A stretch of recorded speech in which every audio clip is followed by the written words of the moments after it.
Let me kick off this conversation, and then I'll open it up with my fellow speakers up here. And then, as is always my case, I want to have a conversation, guys. So I'm not gonna, I really don't want you guys to just listen to us. I want to have a conversation with you guys. And I think there is also someone who's looking at some online conversation that we can also respond to and react to. So I want to reflect personally first to a company that I've served on the board about 9 years now. I mean, I am actually shocked when I think about that. I have been at Longhorn Publishers for 9 years as a board member. And Longhorn, as my brother Robert Ochieng, who's not here today, keeps on reminding us, is always about dual transformation as opposed to just digital transformation. When I joined Longhorn, digital was not even on the radar. And before COVID, if we thought about meetings, it had to be physical meetings. Fast forward to today, COVID, I'm not saying COVID is over. COVID is somewhere within, around, but we've come to live with it. But guess what? Most of our board meetings today, even today, board meetings, committee meetings are virtual. It's either Zoom or Teams. Reflecting on that, reflecting on how far we have come, reflecting on the fact that Longhorn is present in about 12 African markets. We are about to launch a new digital division. We are doing stuff that a traditional publisher would never have thought about doing. So that's reflection. That's just thinking about where we've come from. Jack, how about you? Yeah, I mean, coming out of the pandemic, let's start with the pandemic. It accelerated a lot of digitization of organizations and actually even ourselves as our lifestyles. And what we've seen across the world is that as we emerged from the pandemic, then we shifted to more of a hybrid kind of world. So it's crossbreed between digitized virtual environments with real life experiences. And so look at this forum that we have here today. There are people sitting here in person who want to get that personal feel. And then there are those who are online who couldn't make it for whatever reason and are connecting to us virtually. And that's the trend that we are seeing the world moving towards. Now, what does it mean to businesses? A lot of businesses have actually virtualized the operations, modernized them, became digital natives, and it powered a lot of industries. I mean, right now, the food delivery industry saw a spike, and it continues being that way. Rather than you get into your car stuck in traffic, you order things online. And so you find that a lot of new emerging businesses that are digital natives have emerged from all of that, and it'll continue to grow into the future. Sure, there'll be a need for also the brick and mortar type feel, but at the same time, there'll also be this area where digital businesses will be able to thrive as well in the new world order. The best case is not even Longhorn Publishers. I mean, you remember we now have judges adjudicating cases online. Absolutely. I mean, if that's not transformation, I don't know what is. Absolutely. And so, that is the trend that we'll see going into the future. And a lot of the new technologies you're seeing coming up are augmenting both reality on the ground as well as virtually. And the winner who is able to combine those two strengths will probably make a good amount of revenues as well. Would that winner possibly be Google? Hopefully, I'm sure there'll be many. Yeah. Jack, thank you so much. Immaculate. Your reflections.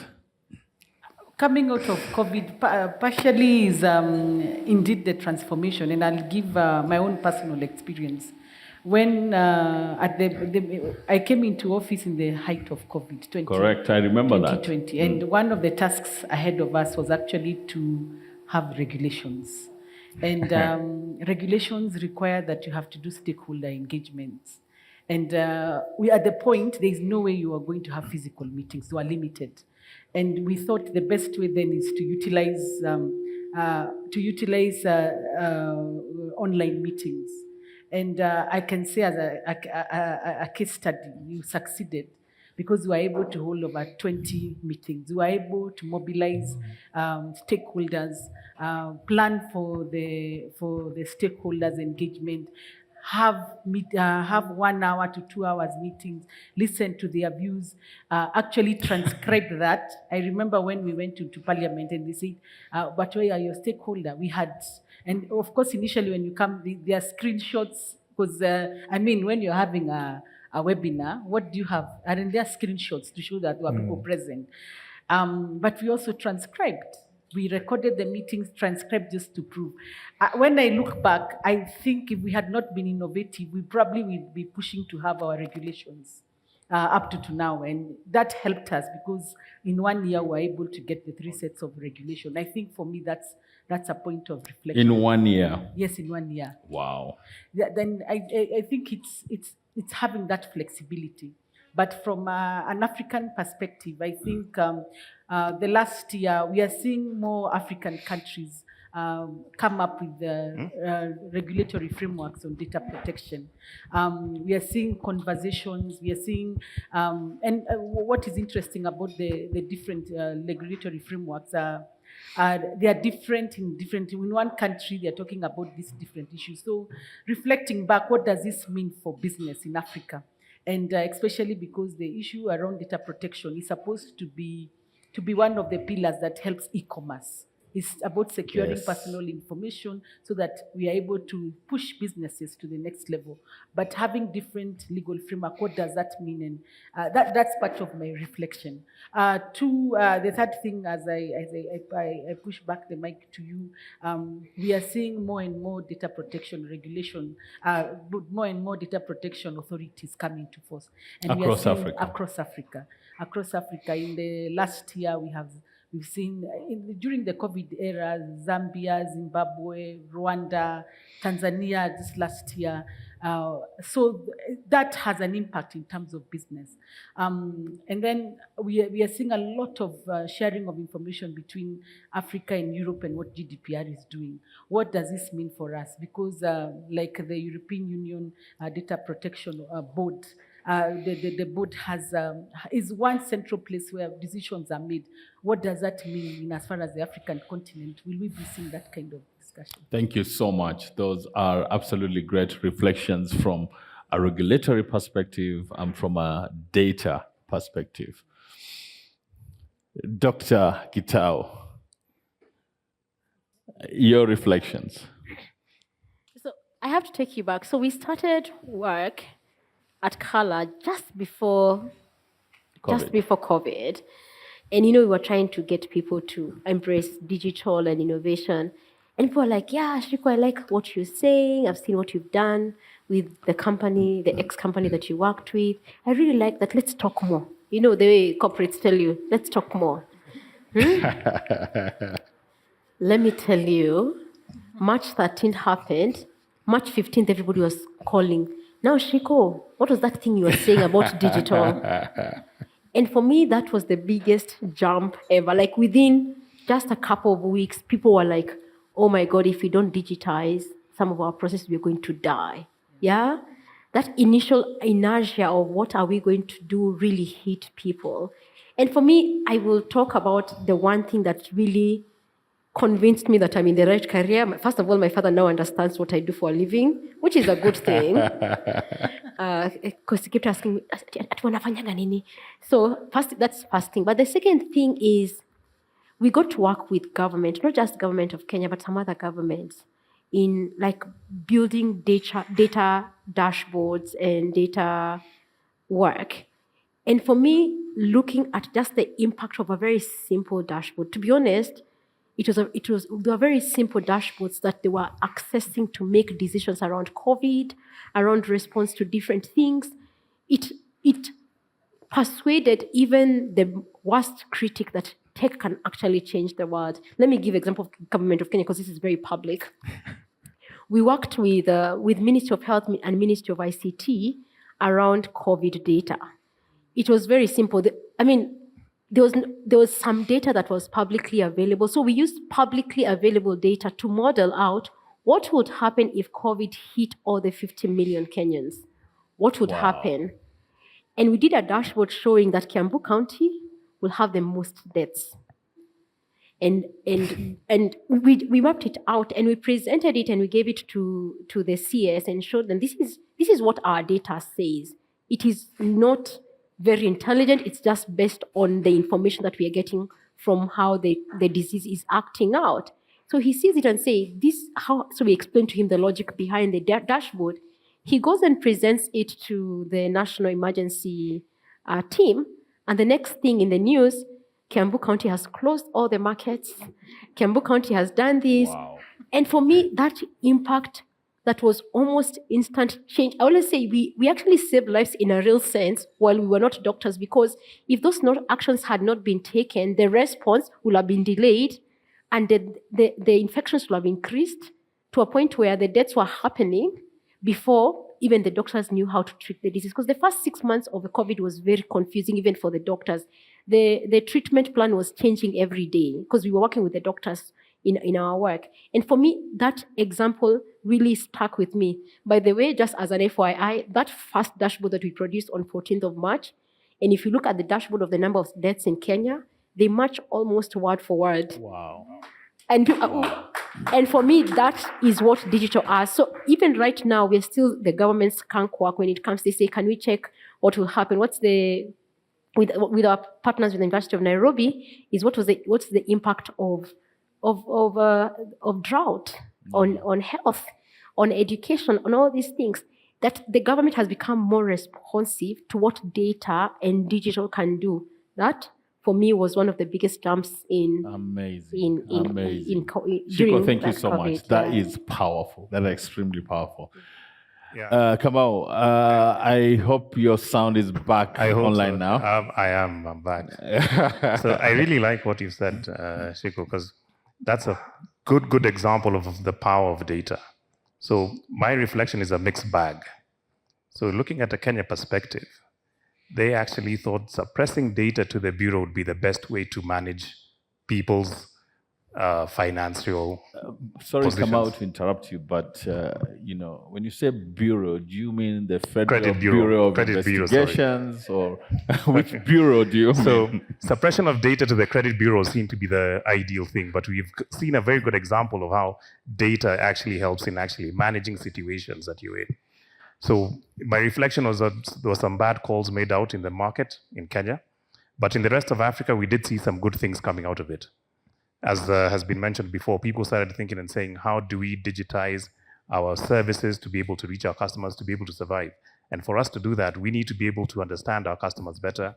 So how do we get their data? How do we know how to decision on them and be able to offer the services that we're offering? It means a lot of changes in the way you think and look at your customer, but it was a door opener to people now reacting to the realities of life. Where are we moving to? We're no longer brick and mortar kind of operations as we used to be, but we're becoming more of a hybrid operation. So we need to be able to be ready to adjust to those things. And the only way to do that is availing data to be able to identify, know who you're dealing with, and be able to react to their needs. That is fantastic. Guys, thank you so much. There's a story I want you guys to hear. And I know I didn't warn him, but he's from the coast like me. Kwa hivyo kuzungumza ni, it's like this. I'm looking at my brother behind there. There's a story that I really want you guys to hear about how a business transformed itself during COVID in terms of events, and COVID caught up. I know, Harry, I'm talking about you. And DX5. Harry, if you don't mind, I know I'm throwing a monkey at you. I did not warn you, but this is a story that is so important for everyone to hear. How CIO DX5 transformed itself almost literally overnight because of COVID. Harry, over to you. Good evening.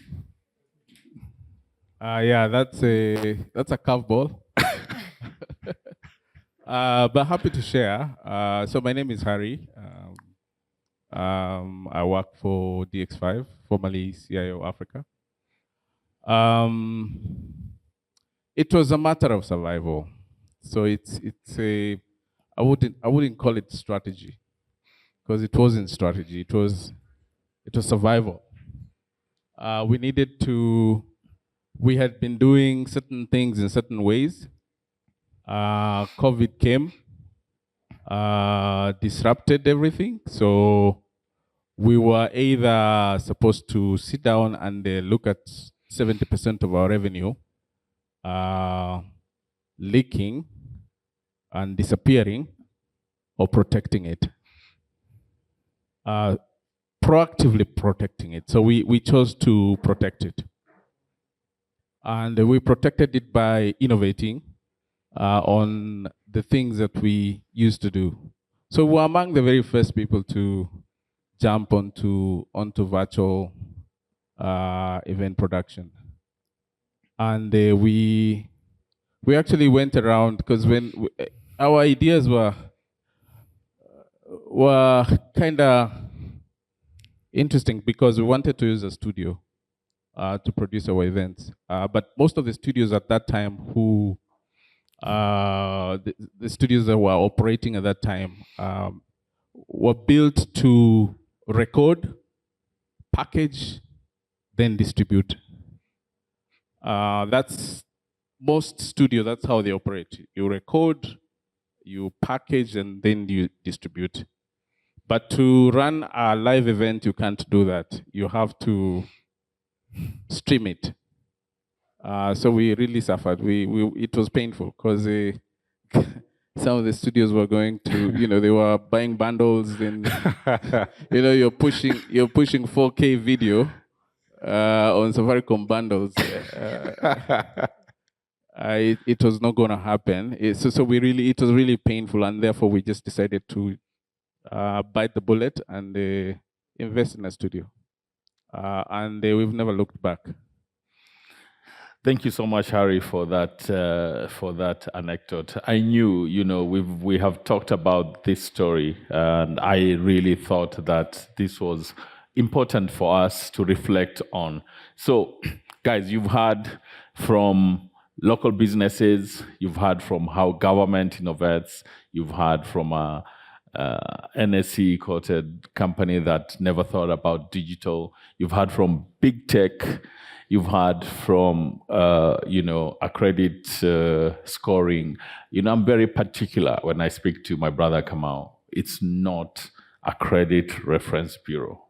Fine, they are licensed as a credit reference bureau, but they do so much more. So those are reflections, guys.